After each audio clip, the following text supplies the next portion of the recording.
It's that weird kind of in between. And so that idea of freedom, and as we know, is poverty freedom, is not understanding where your food and if your food is going to be there as prices rise, is that freedom? But beyond that, the idea of protection is laughable to me, because I think that in this country, and I'm saying this as a public educator, in this country, we have talked about since 1954, separate but equal being something that we don't agree with.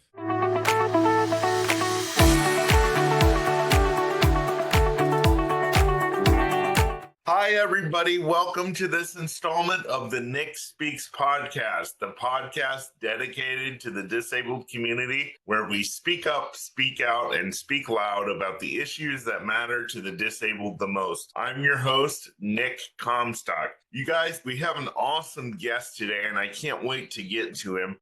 But before all that, I want to take just a couple minutes to do a couple show notes. As you guys know, I had a book come out on April 30th called Trailblazing and Transforming Entrepreneurial Stories of People with Disabilities. It will be in the show notes. I'm chapter 5. I work with 11 amazing other authors to tell our stories about how we've had to go and basically pull ourselves up by our bootstraps because the agency that the government pays for thinks we basically have no value as people with disabilities in the workforce. So we're left to carve our own path. And I tell my story, as well as there's 11 other great stories in there. So please go on Amazon and get it. You can get it through Kindle, or you can get it in paperback. And we are working on the audio version. So stay tuned for that. It's going to be great. The other thing that I want to mention to you guys is that, I bring great content, I think, to you guys every week, and I want to make sure that I'm able to do that. So if you're able to donate anything, $5, $10, $20, I have a GoFundMe in my LinkTree right now that you're able to donate to. Right now it says van fundraiser. I've been trying to raise money for a handicap accessible van for over a year, and we're going to expand that to my podcasting and public speaking career. So you'll see a change in that. But for right now, it says van fundraiser. If you could just donate $5 or $10 to that, I would greatly appreciate it, and it would be such a help. So now that we've taken care of all that business, you guys, we have an incredible guest today from Michigan. Don't judge me, Ohio people, but I interview guests from everywhere. And we have another doctor in the house. This is the second doctor we've had on the program. He's a doctor in humanities, basically telling us why we're all here, I think. So his name is Dr. Adam Hazlett, and I am so happy to have him. Dr. Adam, welcome to the program. How are you? Thank you, Nick. I'm doing well. It's Friday, and I'm feeling good. Yeah, we all feel good on Friday. They all don't feel so good on Monday or Tuesday, which is why I try to bring a podcast on Tuesday to make everybody feel good. But yeah, it's Friday here. I just took a hot shower before coming on the air, so I feel pretty good too. Excellent. Yeah. So, Dr. Adam, why don't you tell everybody what your doctorate is in and a little bit about yourself, and then we'll get into the program. Well, we'll be into the program, but we'll get into stuff deeper and have a little fun. Thanks. I'm a doctor of humanities. That's kind of basically all of those subjects that everyone has to take while they're getting other degrees. Philosophies, literature, religious studies. And so I teach full time. I've been doing so for over 20 years at the collegiate level. Love my job, but I also do outreach work with the state of Michigan, with the Self Advocates of Michigan, and through my nonprofit. And again, I'm in Michigan now, but I'm an Ohio boy. I grew up in the Hocking Hills region, down in the hollers and in the sticks. Yeah, and then moved up here for graduate school. everyone always asked me why didn't you come back home after and it was higher education. I was in the industry and the industry was here. And so yeah, you go where the work is, just like a whole bunch of other people. So Just like a whole bunch yeah. of other people moved from West Virginia to come up here to the steel mill. My grandfather was Yeah. Yeah, the yeah, the steel mills. They always talked about it in Eastern Kentucky. One of the old timers I knew said that they always taught reading, writing, and Route 23, the three R's, because Route 23 ended in Detroit and in Flint. But on the way, if you got stopped off in Toledo or wherever, Finley building tanks, it's good. Make it happen. Yeah, yeah. So how we're gonna get into your disability now and what it is, and because a lot of people don't know what neurodivergent is, and you're my second guest that I've had that has well, the last guest I had has somebody in their family. Her brother is neurodivergent, and she kind of explained that a little bit. And so, how does your disability affect what you do today in your work? And kind of explain what that is and all that. Okay. Well, yeah, and neurodivergence can cover a lot, but I am autistic and ADHD, so they refer to that as ADHD. And the autism part is what everyone focuses on and qualifies, right?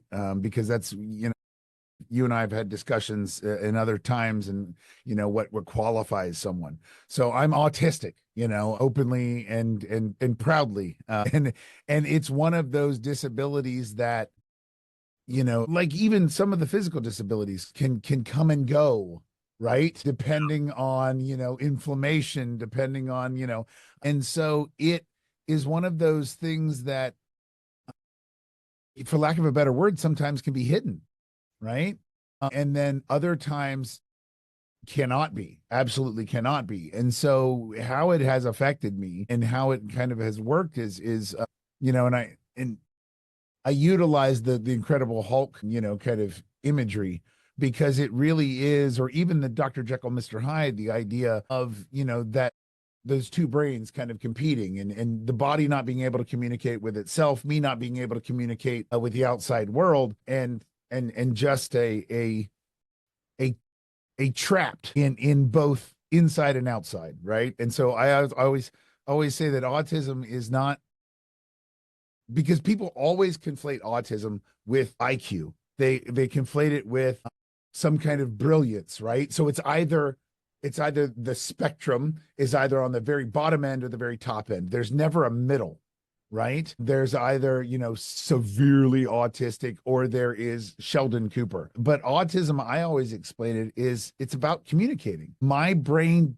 sometimes can't communicate with myself, and I don't know what I'm feeling. And it also has a hard time communicating with the world. It's taking in so much information all the time. And if you think about trying to listen to 50 radios at once and pick out the lyrics of one song, and then do that every day for 20 years, for 30 years, eventually you'll, space madness, right? Like Ren and Stimpy, you're going to go space mad. And so autism, not communicating with myself, not communicating with the world, led to raised cortisol levels. It led to, I mean, I am half the man, literally half the man I was even 5 years ago. I was pushing 500 pounds because my body was screaming. I was seeking sensory input through food. I was seeking, I couldn't figure out, because as we know now, my brain was pumping cortisol through my system. I was constantly in a stressed state. I was, plaque was building up in my arteries. My digestive system wasn't, I mean, there are all of these physical things that our brains and our nervous systems can do, obviously, to our bodies, that people outside the disability community don't understand. They see themselves as masters of their own fate. They see themselves as captains of their bodies, captains of their brains, captains of their souls, but we're not. And so giving up that control is one of those things that my disability requires. And I think a lot of disabilities, right, require us, and I know you and I have talked about it, to give up modesty, humility, control, like all of these things, right? I mean, here I am with multiple college degrees in humans, an expert in how humans work. And there are times that I have to turn to my partner and say, why was that funny? Can you explain to me, were they being sarcastic? Can you, again, Nick, I hate to say it, my disability has affected me in as much as I have a doctoral degree in religious theory and didn't understand the chicken crossing the road joke. I got that last year when they were talking about the autism test. If you can tell you're autistic, if you don't understand that the other side is talking about heaven. And I went, wait, the chicken crossed the road to get to I just thought that was a dumb joke. My gosh, I'm a 46-year-old PhD and I don't know this. Yes. I just thought it meant to get to the other side of the road. Me too. The first time you're telling me it meant to get to the other side of heaven. This is that literal thinking, right? The way our brains engage the information. Yeah, sure. I know several different autistic people, and one of them has told me on a constant basis that she feels that autism is like a superpower. Do you feel that way? I don't like this superpower terminology. I don't like the differently abled stuff because we live in a world. I mean, again, as an autistic person, my brain is very literal. And my brain looks at the world and looks at the patterns and says, oh, this is how it goes. This is the way in which things work. And sometimes it freaks me out. And sometimes it causes me to flee the situation and things like that. But at other times, it makes me realize that if I start utilizing other terms and I start utilizing other words, all I do is myself a disservice. Because in this world, in the United States anyway, we are legally two things. We're disabled or we're handicapped. Yep. And depending on our disability and or our handicap, we may have to accept other terms within that we don't personally believe, right? I mean, like I work under an ARC and that R doesn't stand for a word that I, identify under. There was a discussion yesterday amongst some of my friends who identify as little people who were saying, look, the medical condition is dwarfism. I am not a dwarf.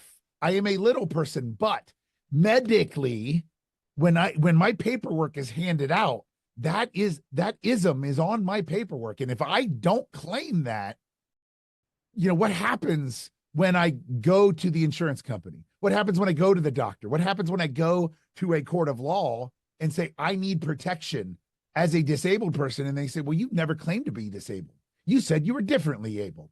You've always claimed. You know what I'm saying? They'll use, I know how the power of language. And I know that in our world, because this is why I studied all the things I studied. I didn't understand as an autistic person why some people spoke things into existence and other people didn't. Some people had the power to create words. And if other people said supercalifragilisticexpialidocious, people go, that's gibberish. Stop your nonsense. But if you're Walt Disney, you can do that. If you've got power, if you've got a PhD after your name, if you've got, there were all of these little wizard hats in the world. And I was like, how does that work? And so I think that we will inadvertently play into those games of language because language is important. I mean, this is why banks never called Bitcoin currency. So that if it ever goes up and down, they go, not us, right? Not us. And if we disassociate ourselves from disability or even the handicapped word, I just think ultimately it'll serve for our own demise in that instance. That's how we have those protections, little protections we have. I'm going to get into that in just a minute. It's a good segue. That's why I hate the words, and I literally do. I despise them. I hate the word differently abled. I hate the word I have different abilities. I don't have disabilities. It's just done so much damage to our culture because it took me so long to accept that I have a disability. This is my lot in life. And then I finally get to a point where I accept it. And then you have buffoons in the world saying, no, you're not disabled. You're differently abled. What? Yes. And I mean, it is. And this is where, in my community, the difference between neurodivergent and the idea of neurodiversity. Because like you and I have said, everyone is differently abled, right? Yeah. But that doesn't mean that everyone is disabled. And all of our brains are neurodiverse. That doesn't mean that they're neurodivergent, right? And so it's very much the same thing. And those words mean something. And they do, because that's where, when the rubber meets the road and they go in, they say, well, what's the contract say? What does the word say? They're gonna drill down to the and the or. And we know that if you put in, at least us old folks know that if you put in a search term and rather than or, you're gonna get a completely different set of results. If you put a but in or rather than a yet with Boolean searches, you're gonna get a completely different result. So the brain does the same thing. Human communication, we do the same thing. It becomes a binary.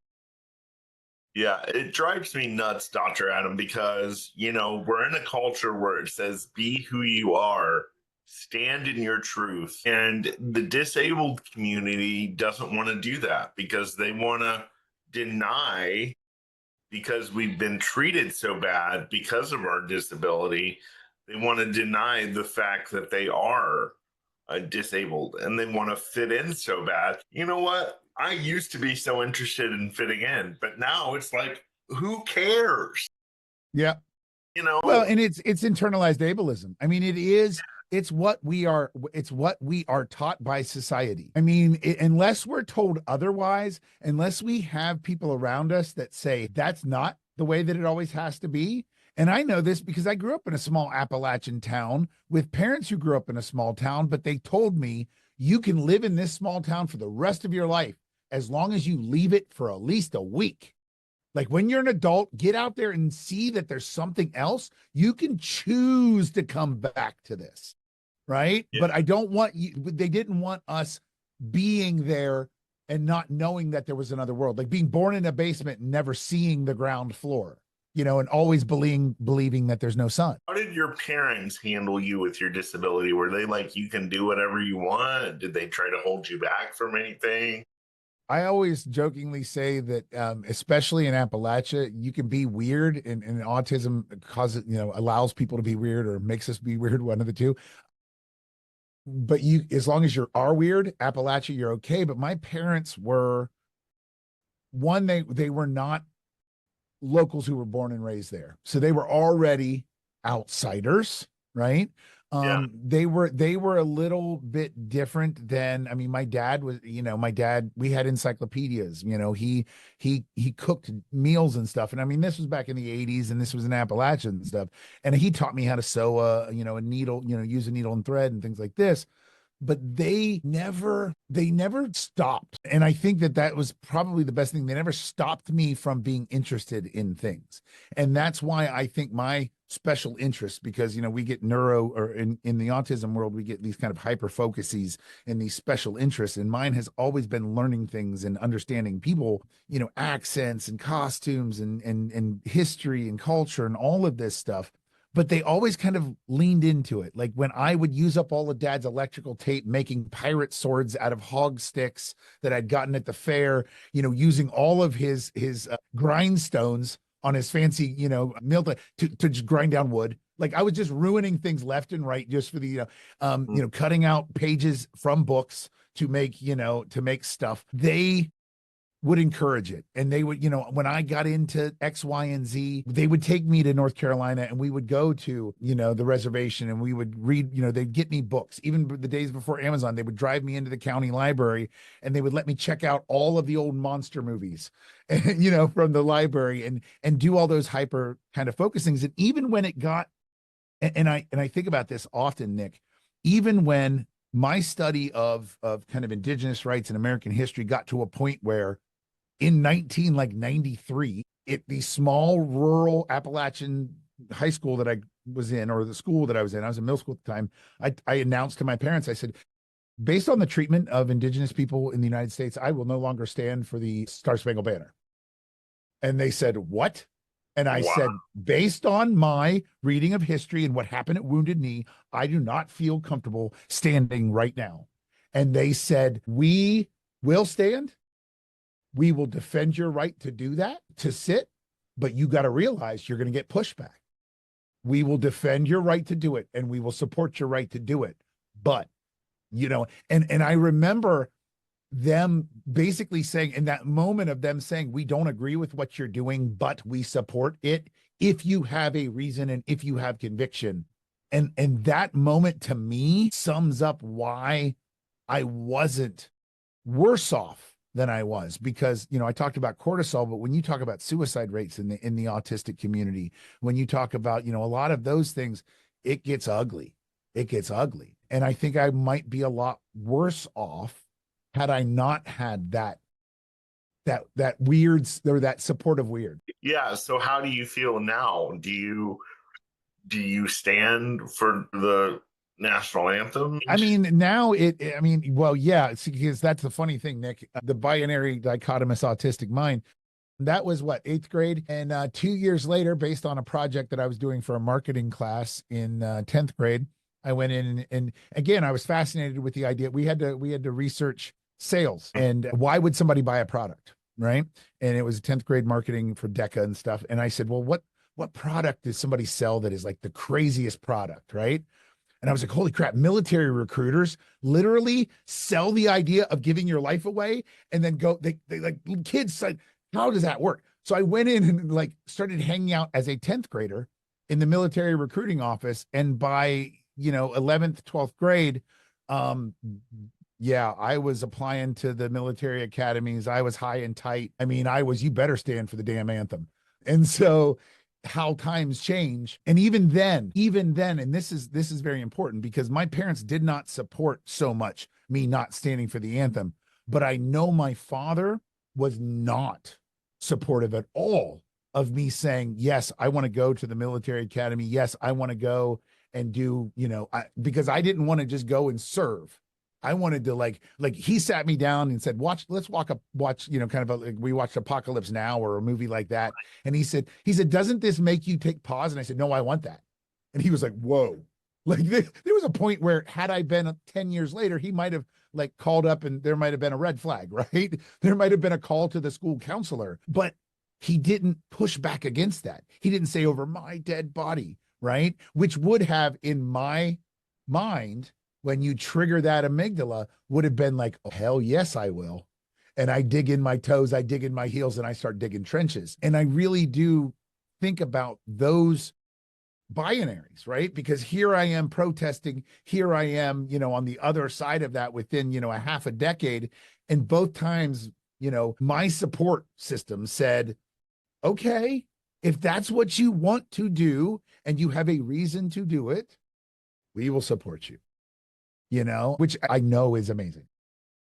Yeah, that's awesome. I want to go back to something you said about because we're so free and protected. And you said it sarcastically, which I love, because last week in my comments on one of my shorts, I had somebody ask me, or they were basically going off on me in my comments and saying, because I was explaining to them that nobody wants people with disabilities in their employment. And I feel like, I just went on about something. And he said, what do you want? You're in America. You're free and protected. Go to another country. Ridiculous. And I replied to him and I said, I don't feel free and protected when I'm forced to be in poverty because of my disability. And then when I try to get out of that on my own, I risk losing services that I desperately need for my everyday life, because I make the decision and I say, I refuse to be in poverty anymore just because of my disability. What do you have to say about people who say you're free and protected, you get help from the government because you're disabled? Well, yeah, I mean, help. And the idea of free and protected is, to me, kind of laughable in a country, even in the best of places, where transportation is not accessible, where, like you've even said, you gotta get the van, but you got to be able to do so within the confines of what you can save. I know someone who has a van but can't save the money to get the training that she would need to drive the van, because when she saves enough money to pay the trainer, she's going to have, she's going to hit that threshold, right? And it's that weird kind of in between. And so that idea of freedom, and as we know, is poverty freedom is not understanding where your food, and if your food is going to be there as prices rise, is that freedom. But beyond that, the idea of protection is laughable to me, because I think that in this country, and I'm saying this as a public educator, in this country, we have talked about since 1954, separate but equal being something that we don't agree with, right? But separate but equal was codified in 1990 when the ADA was signed. It was codified for the disabled community. We may not believe in separate but equal for other things, but by God, we will have you go through a separate entrance. We will have you go through a separate process. We will have you have to prove that you've been discriminated against 3 times before you can get any kind of justice. Yeah. And to me, that is what is laughable when someone says free and protected, because it screams to me of like a Dickens novel, of like, a young kind of, I see no fingers on the gloves, and I see a young boy with a bowl of gruel asking for some more and saying, "Thank you, sir. Will you hit me twice as I walk away?" And that's why, going back to even something we said earlier, that's why a lot of people in our community are like, I don't want to be there.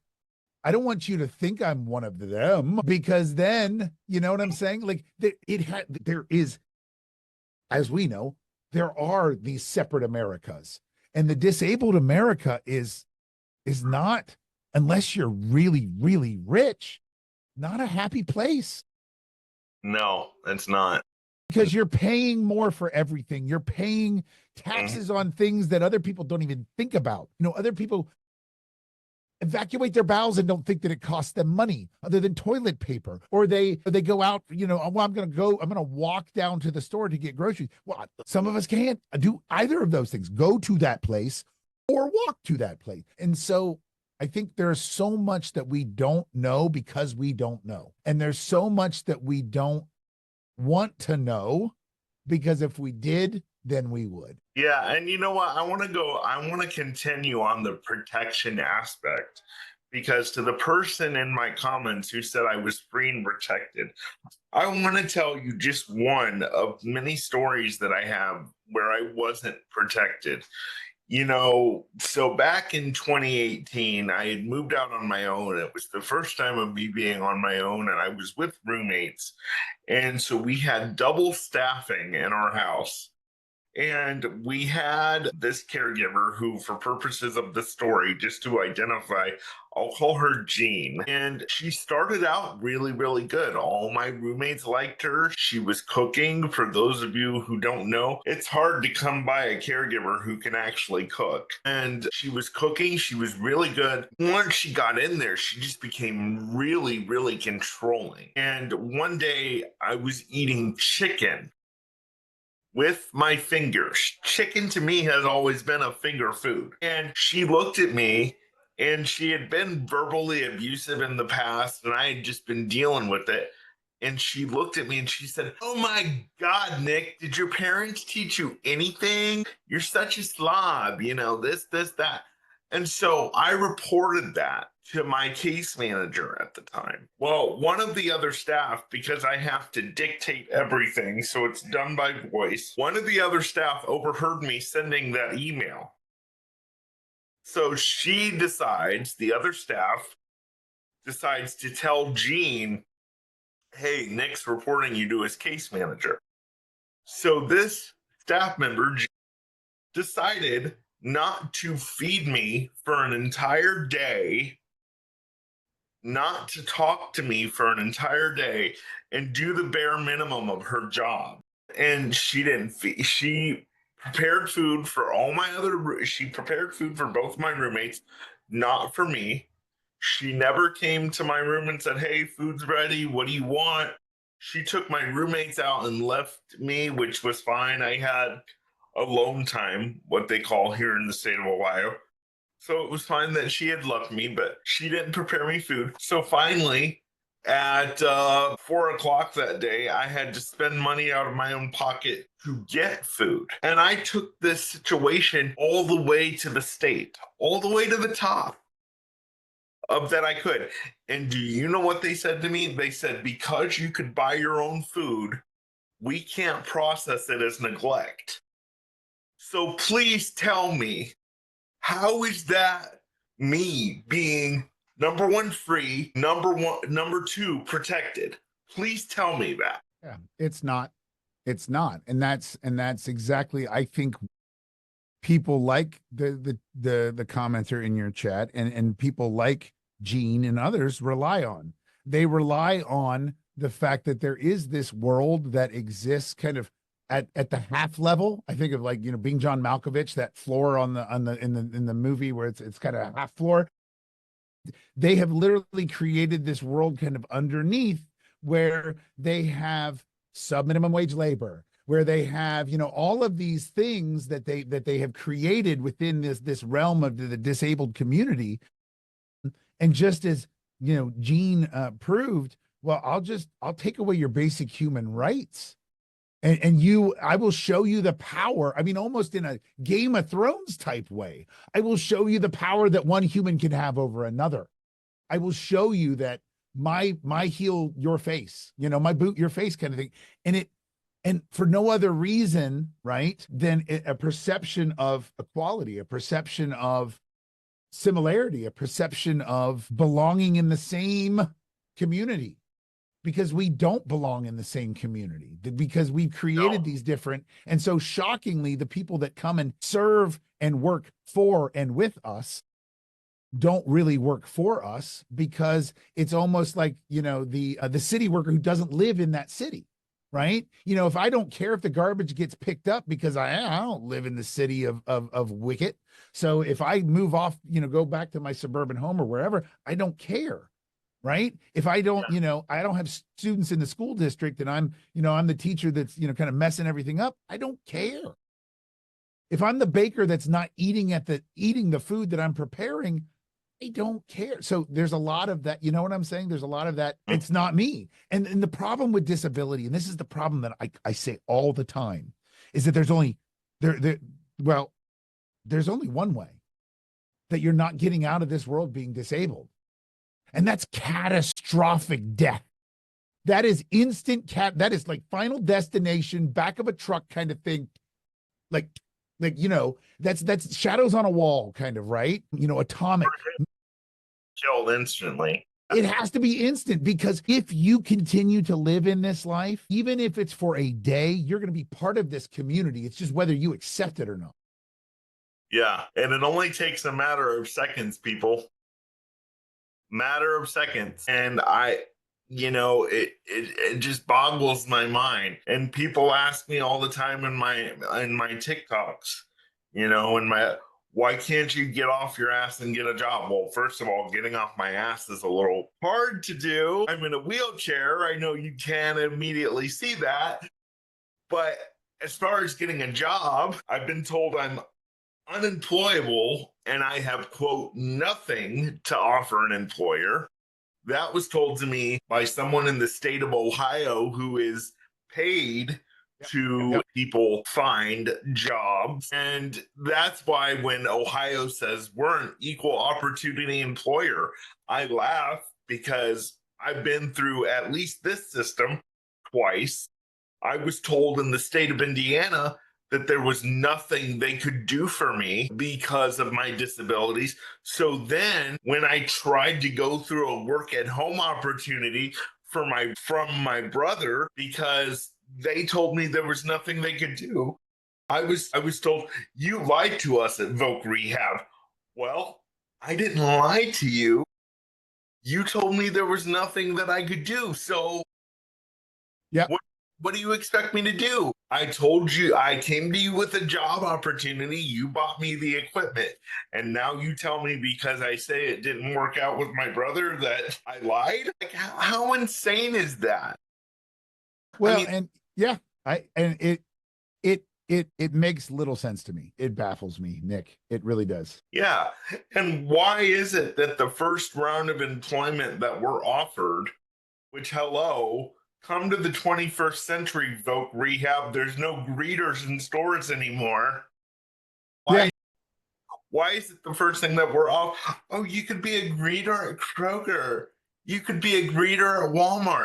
You know what those people do now? They stand on their phone and they look Yeah. for. Well, and I mean, in the work that can be done, we know that, there's a big push for, getting rid of remote work and da da da da da. So the work that can be done, it's even to the point where I was just reading an article this morning. It was on LinkedIn. Woman who I believe she lost all four limbs, and she had a big internship.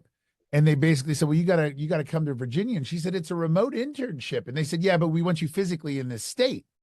And she's like, but I never have to go to the headquarters. And they're like, yeah, we know, but you have to physically be in this state. And she's like, I can't do that. I don't know if you know about, and you and I've talked about this, you can't, freedom of movement is another freedom that the disabled don't have, because services and caseworkers and this and this and this and this, and heck, some of us, and especially in the neurodivergent community, if I move doctors, I don't get my medicine for 90 days. And if I don't get my medicine for 90 days, some of us can end up in the hospital or in jail or worse, because executive function and all of these things. And when you we're going to take all of that brain functioning and we're going to make it go cold turkey. What does the brain do when it goes cold turkey on stuff? It goes haywire. Like, there's all of these things that come with simple things that the non-disabled community don't think about. They don't think about, they say, oh, well, can't you just move? If you have a problem with the first floor apartment, just move to a second floor apartment. Okay, easy enough for you, right? Because that's just real simple. But even, I think about that because I see people all the time. They'll be like, well, yeah, this venue's accessible. And I walk in and my toe hits a 4-inch curb. And I'm like, no, it's not. And they're like, what do you mean? And I'm like, no, it's not. And they're like, well, that's just a little bump. No, it's not. I want you to drag, and I show, when I go around to places and I have them, I literally, I say, no, I want you to pull your feet. If you pick your foot up this much, you're doing it wrong. If you're checking for accessibility, I want you to, just imagine going around and because again, we don't know what we don't know. And I've never thought about the uneven sidewalk. I've never thought about the 4-inch curb. I've never thought about the fact that my doorway maybe is a little too narrow, or my aisles in my store, maybe you can't turn around in. And then when you get to the end of that aisle, you can't turn right. You're stuck in the back of the convenience store. Yeah, absolutely. People champion the ADA. Hey, we have the ADA. Do you guys know the ADA is as old as I am? I'm 35 years old. So is the ADA. Do you know that it hasn't been updated in 35 years? Since its inception, it hasn't been updated. So I was in 6th grade. Yeah, just because we can get into a building does not mean that it's accessible. I know that's what everybody has trained you to believe, those who are able-bodied. And another thing, everybody who chime in anytime you want, Adam. I'm just on tangent. Anybody who thinks that, oh, well, my tax dollars pay for food stamps, Medicare, and Medicaid. I'm going to say allegedly on this because I heard it from another creator, but allegedly between $2 and $4 go for programs like Medicaid, like Social Security, like Medicare, like food stamps. And would you like to know how much I get in food stamps? Speaking of being so free and protective, $63 freaking dollars a month. A month. And so then I have to eat half my Social Security budget just to survive. That's why I'm here doing this podcast every day. Number one, to speak up, speak loud, and speak out about the issues that face me, a disabled person, because I know that there are hundreds of thousands of them that can't speak up and say, hey, this is a problem. I want to get into something real quick about, we talked about it yesterday in our pre-call, and you brought it up to me, and it's very important that the HHS has came out and stated that autism is no longer they're starting to look at autism as no longer a disability, but a disease.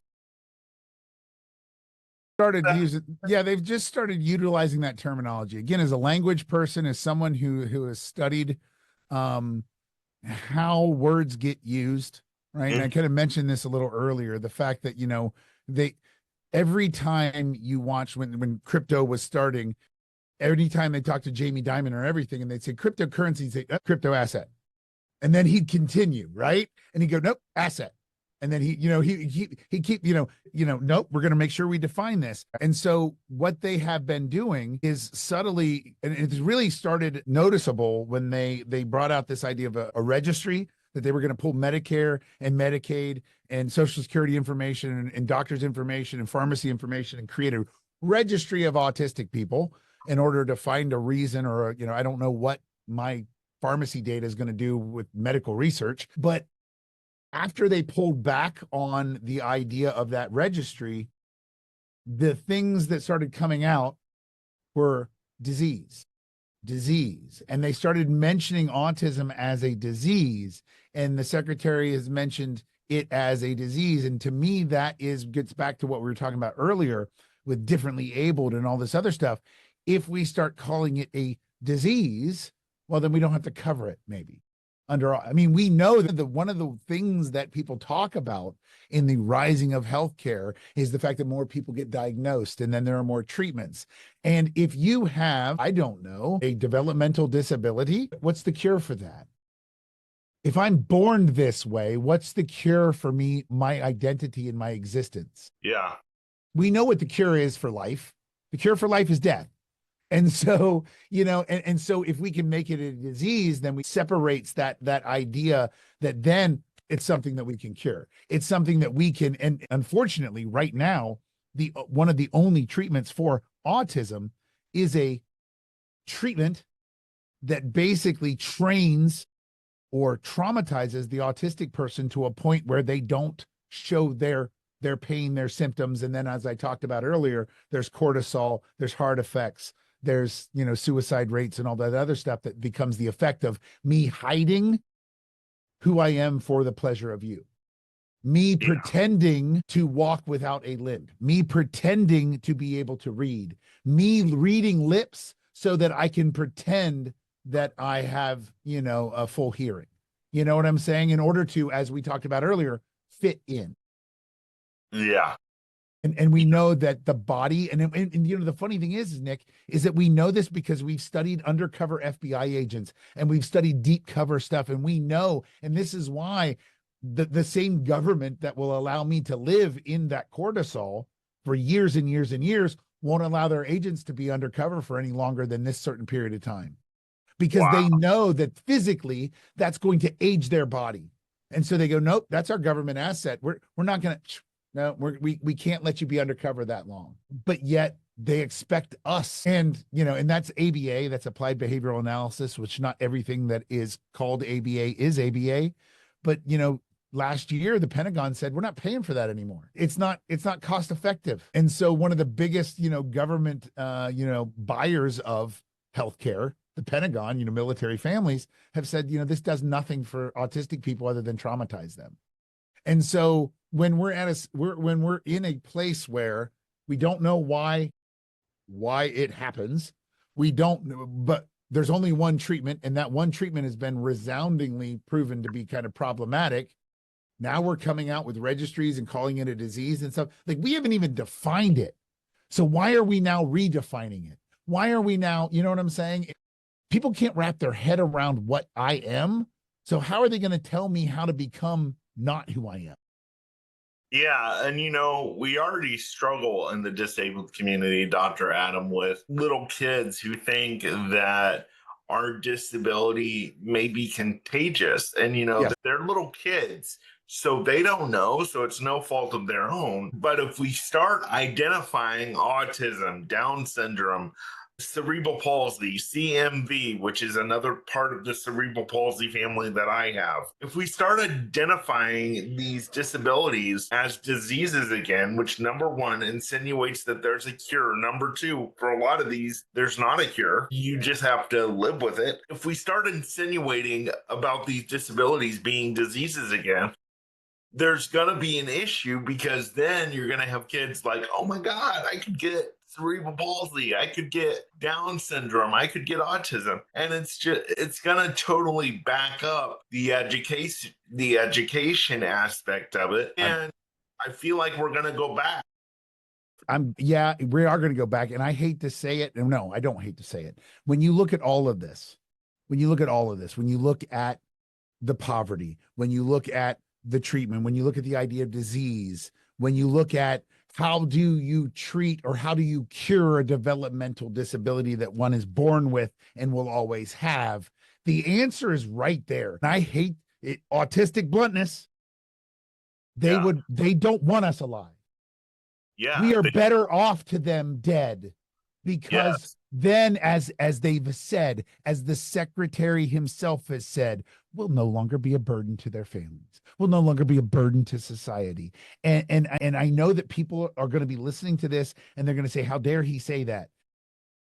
I'm not the one thinking it. And I'm not the one acting upon it. I'm just the one calling it out, because it's happening to me and it's happening to my friends like Nick. They want us they want us away from the eye, so that people don't worry about us. Because if you don't see the Sarah McLachlan commercial with the puppies, that need the food, you won't know that there are puppies that need the food. And I hate to say it, but that's how they see us. And even the people that some support us see us as charitable puppy kind of pets, inspirational, I mean, so it's not any good on the side that, the people that support us aren't any better. So, I mean, again, we are an in-between to them. Yeah. Always. Yeah. Even the ones who love us. And if they give us the support, if they say, no, we really want you a part of things, it's because they're either going to look good, the organization's going to look good, and they're going to get a front page story and say, look at how inclusive they are, and I was on a county board here in Ohio for 18 months.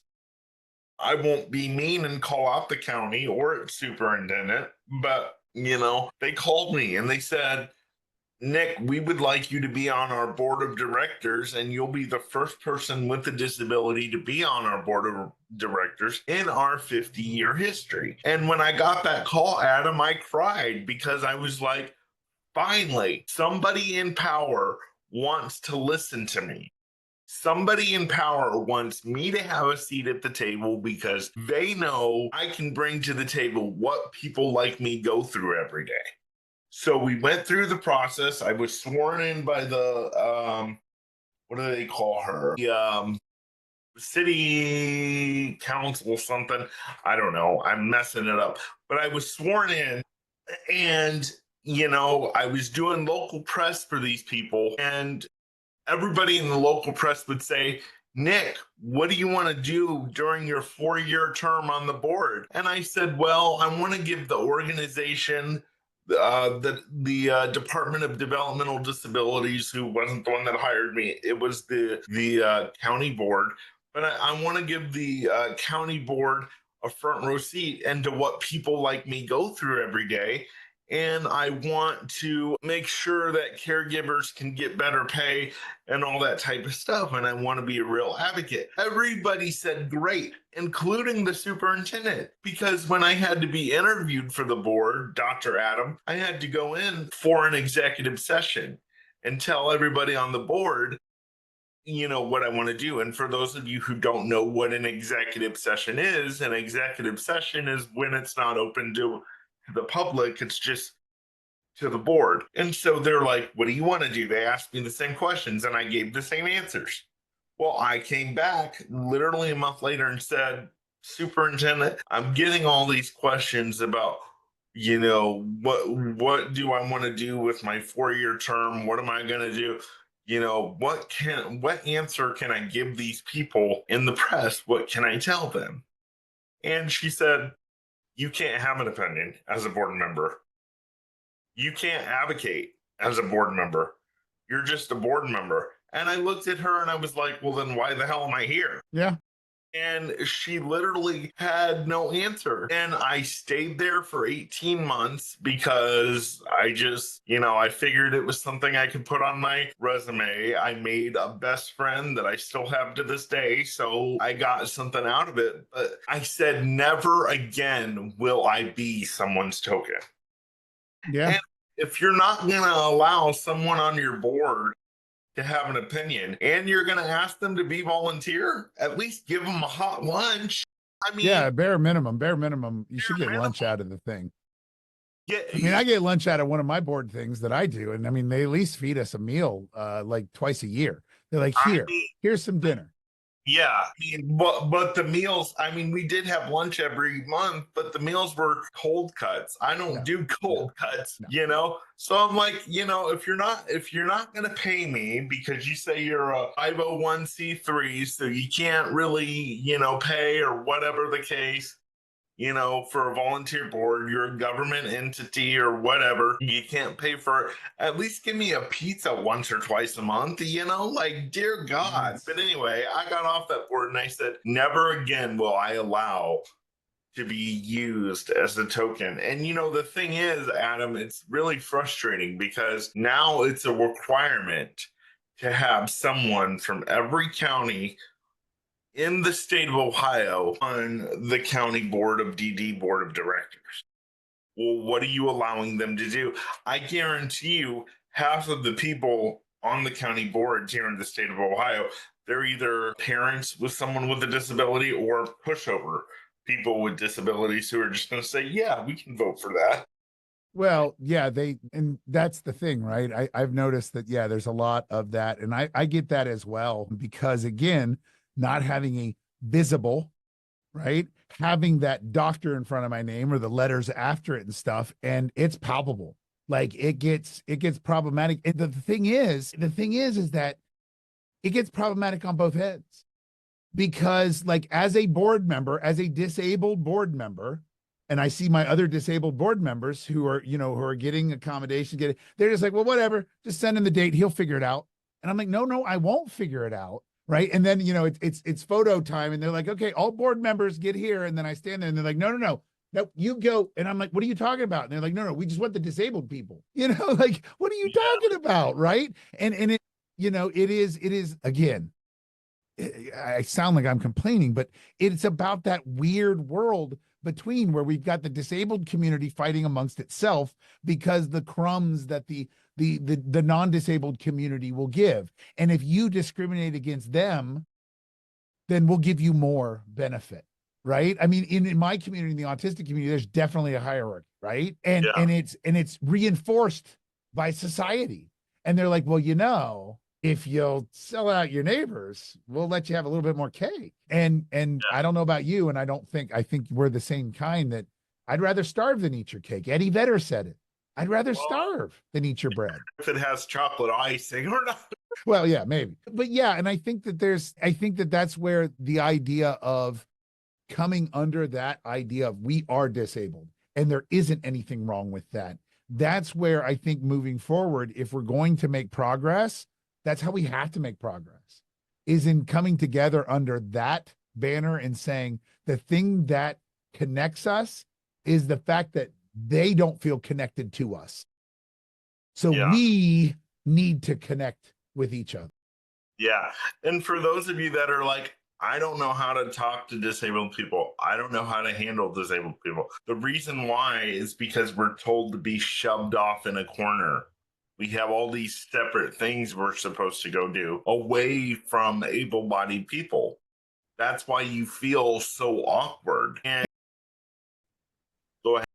And it's not complicated. I mean, I talk about this in Humanities 101, the foundational work that I do, but it's not complicated. I talk about it as simple as a peanut butter and jelly sandwich. I mean, communication between the disabled community, the non-disabled community is as simple as peanut butter and jelly. Patients understanding the behaviors, communication, and just being present in the moment to respond back. It's the same thing that we do with infants when we say, are they hungry? Do they need a change? Like, there's one message we're getting: cry, cry, cry, cry, cry. Why can we read that message 62 different ways? But we Yeah. can't read a non-speaking autistic or non-speaking disabled person who is going, why can't we figure out what that is about? Yeah. I Are love you it. kidding me? Right. And so that idea of being patient, focusing on behaviors, communication, and just being present. And so it's not rocket science. It's literally what our ancestors thousands of years ago did on a daily basis. Yeah. And they got so sick of it that they created enough utterances that they started making words out of them. Right. They got so bothered by communicating through behavior that they were like, let's just shorthand this stuff with a couple grunts and groans. And eventually language came out. Yeah. Yeah, absolutely. We're hardwired for that. We're hardwired to read each other. We are hardwired as infants. All we do is watch and observe, and we learn a lot. And that's why our brains are taking all that stuff in those first 2 years. And we almost like a computer are processing. And then all of a sudden, bing, at 2, we're like, okay, ready to input now. I've been observing and just taking in all the information. Now I'm ready to input, which is also why a lot of people in the autistic community anyway, parents are like, oh, my kid. No, that's when they started to show you who they were. All kids, all infants are downloading in those first 2 years, which is why they tell us to talk to them, to mirror, to do all that stuff, because they're just inputting information. Yeah. You're so awesome. I love this conversation. You really are. Your sister, who we met through, your sister was so right. She said, you're either going to love them or you're not going to be able to tell them. That's pretty much it. And she's the latter. She's the latter. No, I'm just kidding. Yeah. Well, hey, she's your sister. You can say that. But I just love it. And I want to go back, and you guys may think that I'm beating this to death, but it really set something off in me when I saw the comment. You want to go back to telling me I'm free and protected? Let me go through some stats for you. As a Social Security recipient, I am only allowed to have $2,000 in assets. I can't have anything over $2,000 in assets. If I do, I run the risk of losing that.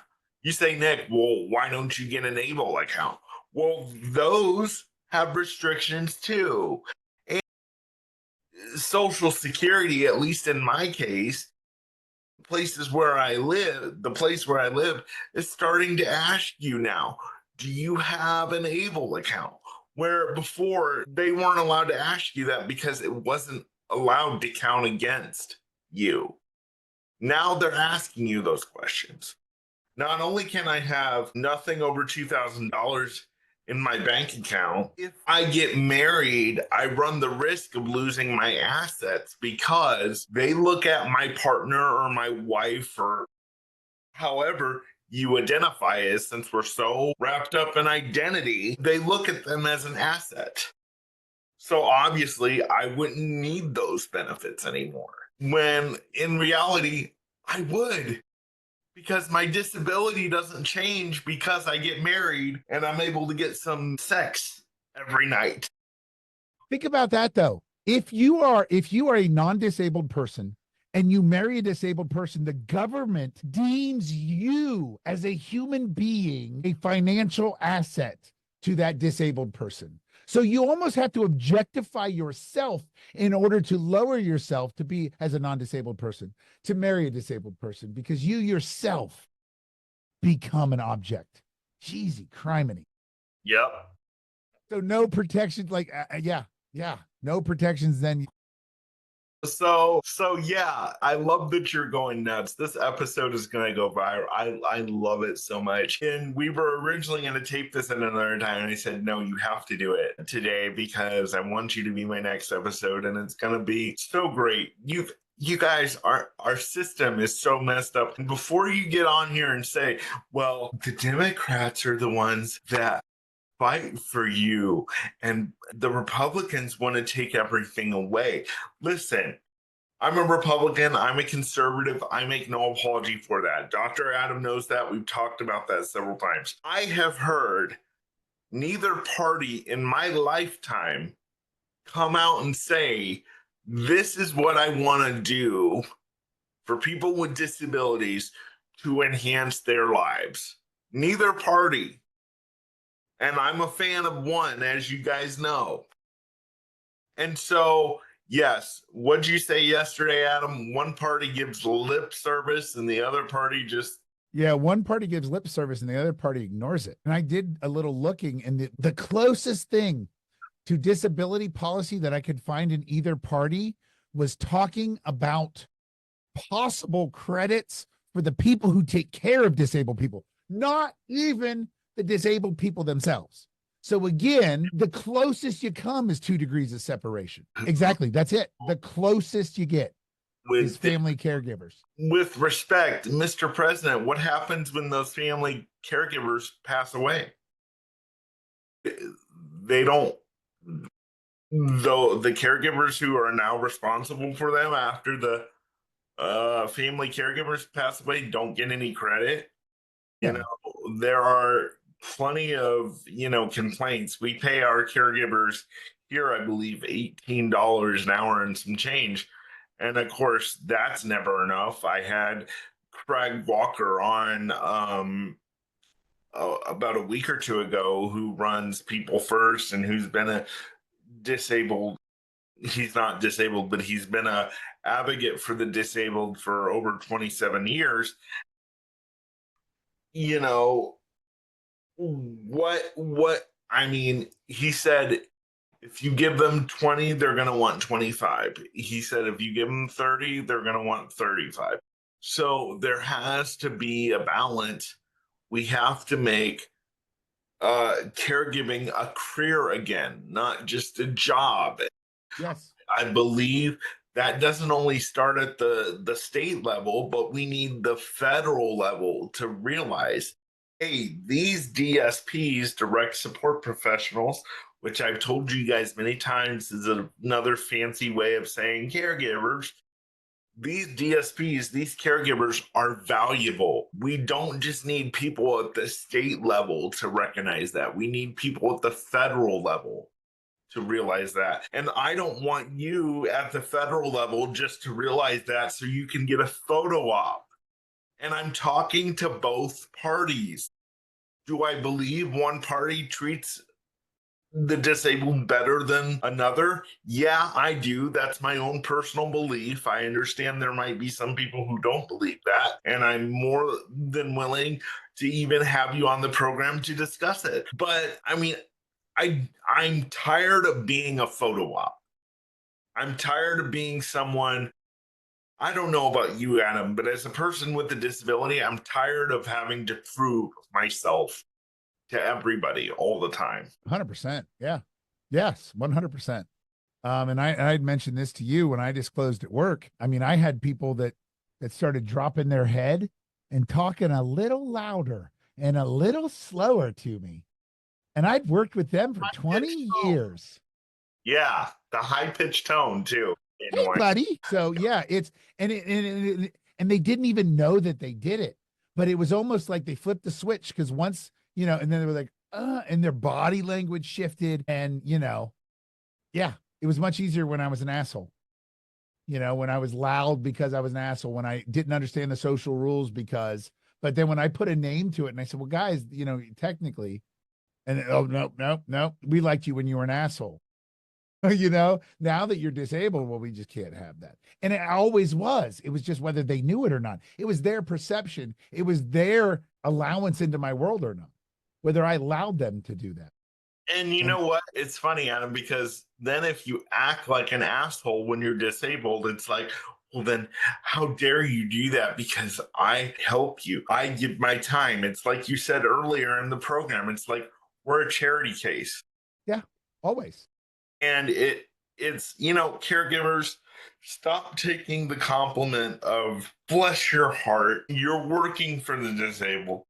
Speak up for us and speak up for yourself and say, this is a career that I love. This is somebody that I love. This is not a charity case. If it wasn't for me, this person wouldn't be able to live their daily life. And it's true. I would not have been able to come do this podcast at 10:30 this morning if I didn't have a caregiver get me up out of bed. So it's more than just a charity case. These caregivers are my hero, but a lot of them that I deal with, you know, that's what they think, that they're a charity case. Now I love I'm a charity case. Now I love my caregivers, but a lot of them that I talk to now through this program and through TikTok, they really love what they do, and they cannot stand the, oh, bless your heart, you're doing the Lord's work. Well, actually, the Lord's work is to be nice to everyone, regardless of whether they're a disability or not. So, no. But, let's say I want to wrap up and say that, this is why Adam and I do what I do. This is why Dr. Adam does what he does, and talks to people yeah, about what's going on in the disabled world and studies humanities. This is why. And he'll be back on the program because I just love him.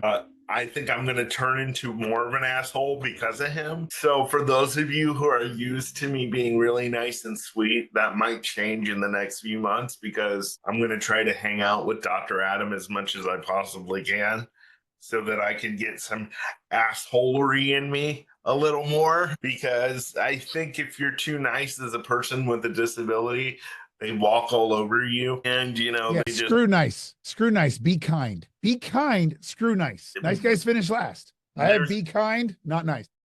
There's a difference between being kind and being nice, because you can be kind and be firm, but if you be nice, you want to take you don't want to fight anything. And I have to constantly remind myself all the time, Nick, you say speak out, speak up, and speak loud. You've got to do it, even though it's going to make you look like an asshole. And yeah, you have to.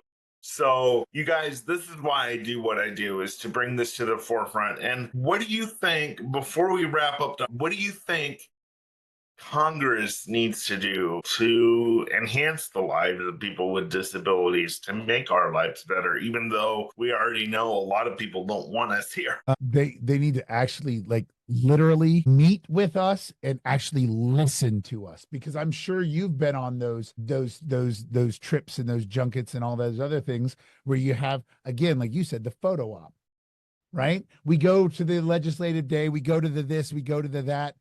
In the state of Michigan, we had 34 legislators from all different parties, not just the two, but all different, say that they were going to come to lunch with the disabled community and then stand us up.